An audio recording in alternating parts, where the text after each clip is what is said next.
आज मैं किसी जगह या उससे जुड़े रहस्यों के बारे में बात नहीं करूंगा और ना ही किसी पैरानॉर्मल फिनोमेना के बारे में।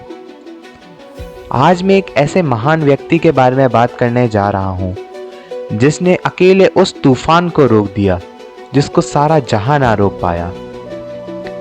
उनके बारे में जानते तो सब हैं, पर असली सच्चाई क्या है कोई नहीं जानता। इसीलिए आज के एपिसोड में हम उस योद्धा के बारे में बात करने जा रहे हैं जिसने अपनी मातृभूमि के लिए अपना सर्वस्व न्यौछावर कर दिया। कुछ लोग उन्हें पुरु कहते हैं तो कुछ पुरुषोत्तम, लेकिन अलेक्जेंडर जिसे महान पोरस कहकर उनके सामने झुका, ये दास्तान उनके बारे में है। तो चलिए जानते हैं इस महान योद्धा के बारे में।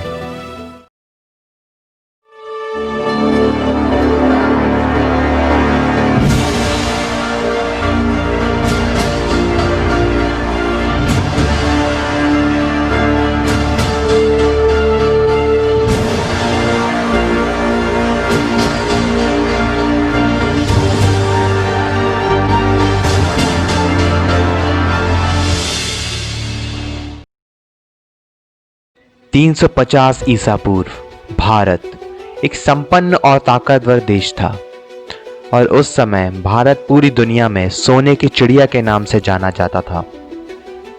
कई महान राज्य हुआ करते थे उस समय, जैसे हस्तिनापुर, कलिंग, तक्षशिला, पौरव, मगध आदि। और महाराज पुरुषोत्तम थे पौरव राष्ट्र के राजा। महाराज पोरस के बारे में कई कहानियां देखने को मिलती हैं, पर उनके बारे में ज़्यादातर यूनान के इतिहास में देखने को मिलता है, क्योंकि भारत के इतिहास में उनके बारे में ज़्यादा कुछ मौजूद नहीं है। इतिहास देखा जाए तो उसमें पता चलता है कि राजा पोरस पंजाब में झेलम और चिनाब नदी के पास राज किया करते थे, जो आज के समय में पाकिस्तान में है, पर कुछ हिस्सा आज भी भारत में मौजूद है। पोरस एक यदुवंशी सूरसेन थे जिनके पिता थे महाराज बमनी और मां अनुसुईया। पोरस का जन्म बड़ी ही विषम परिस्थितियों में हुआ था और उसका कारण था एक फारसी व्यापारी डरायस। बात यह थी कि पौरवों और तक्षशिला वालों के बीच सदियों से शत्रुता चली आ रही थी और तक्षशिला की राजकुमारी अनुसुईया ने यही दुश्मनी मिटाने के लिए पौरव राज बमनी से विवाह किया था। पर इससे भी दोनों राज्यों के मध्य कुछ नहीं बदला, बल्कि उनकी दुश्मनी और बढ़ गई। और इसी दुश्मनी का फायदा उठाकर डरायस ने तक्षशिला और पौरवों के बीच गलतफहमियां पैदा कर दी। और एक दिन तक्षशिला के राजा अम्बिराज ने पौरवों को तक्षशिला बुलाकर उन पर हमला कर दिया। इस हमले से राजा बमनी तो बच गए, पर महारानी अनुसुईया को अपनी और अपने बच्चे की जान बचाने के लिए जंगल में भागना पड़ा और उनकी सुरक्षा के लिए पौरव राष्ट्र के सेनापति भी उनके साथ गए। पर हमले में सेनापति घायल हो गए और वे महारानी को बचा ना पाए, पर वे उनके नवजात शिशु को लेकर भाग गए ताकि उसका पालन पोषण कर सकें। उसके बाद किसी को नहीं पता कि महारानी, उनका पुत्र और सेनापति किधर गए। उधर पौरव राष्ट्र बिखरा और इधर डरायस के सपनों ने पंख खोले। उसने भारत में अपना कारोबार शुरू कर दिया और कुछ सालों में ही वो दुनिया की सबसे बड़ी सल्तनत पर्सिया का शाह बन गया। कुछ लोग बताते हैं कि सेनापति ने पुरु का पालन पोषण लुटेरों के बीच रहकर किया था, और कुछ ये बोलते हैं कि उन्होंने पुरु का पालन पोषण कलिंग राष्ट्र में किया था। पर इन सब बातों का कोई पुख्ता सबूत मौजूद नहीं है। और फिर समय बदला और 21 साल बीत गए और इन 21 सालों में डरायस ने भारत को खूब लूटा। पर एक दिन पुरुषोत्तम वापस लौटे पौरव राष्ट्र और फिर उनको सच्चाई का पता चला और डरायस के मंसूबों का भी।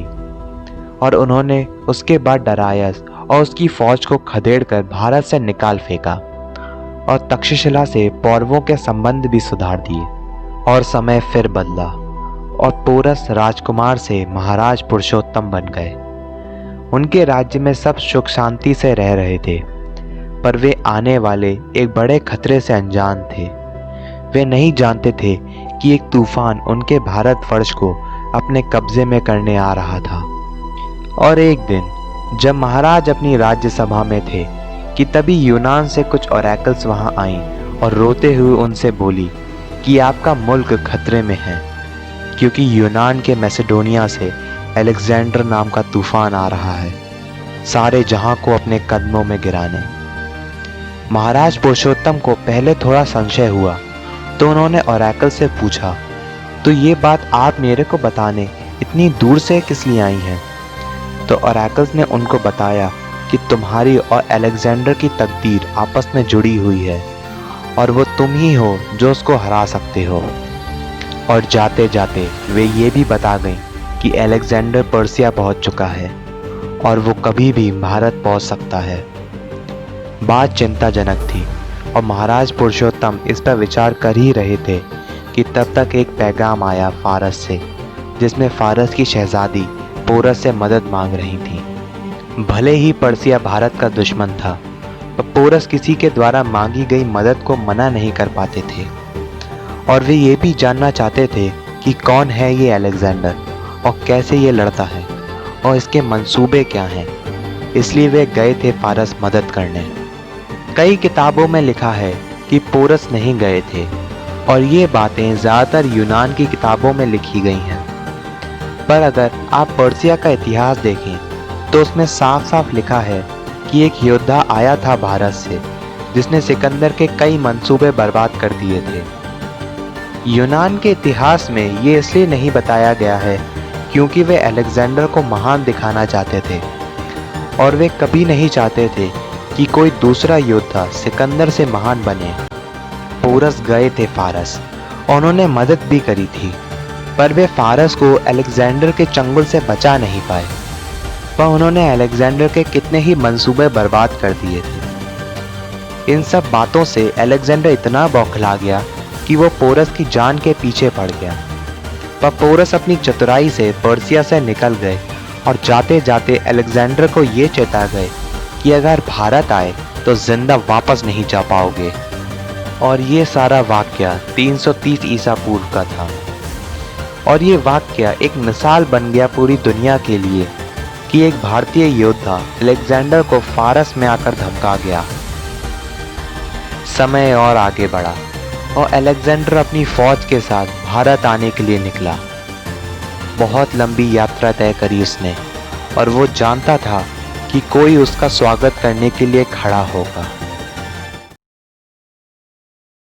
और फिर वो दिन आया 326 ईसा पूर्व, बैटल ऑफ हाइडेस्प, जिसमें एक तरफ था विश्व विजय अलेक्जेंडर और एक तरफ भारत का शेर और झेलम का बेटा पोरस। क्या हुआ उस युद्ध में, जानने के लिए बने रहिए, क्योंकि जल्द ही आपको पता चलेगा कि क्या हुआ विश्व के सबसे भयानक युद्ध में जो लड़ा गया झेलम के किनारे।